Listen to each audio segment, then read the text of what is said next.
what do you see as kind of a universal aspect to the technical and mental, the resilience and the Yes. expertise that's needed, that a habit or a practices that you use where you stay focused and really let you perform at your optimal? Yes, and that's something that we very much preach in our programs.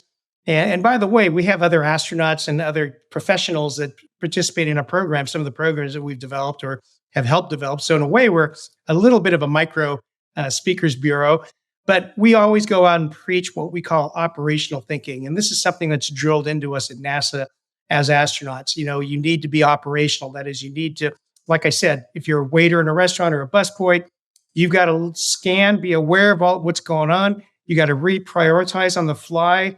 It doesn't matter if you're waiting tables or operating an aircraft or a spacecraft. That's what you got to do. And you got to keep the big picture at all times. And we have an adage in space flight that's true in other walks of life too. And that's think about what you're about to do because you can always make it worse. Yeah. Right. And so that's Right. true in a restaurant. That's true in a shop. So that's why we say that the lessons from spaceflight directly apply to almost any business, whether you're running a hot dog stand or working in a restaurant, like we said, or Yeah. other venue. These are life lessons. And you can, even the operational way of thinking, you apply to every aspect of your life, right? And how you're going to plan your day. What order should you do things in? And what happens if this goes wrong and this doesn't work out? Do you have a backup plan? Those are all operational ways of thinking, and you can apply that to almost every aspect of your life, really. I mean, meeting planners, we've had things where the power's gone out at a convention center. Right. Yeah. Severe weather has impacted the arrival of the attendees.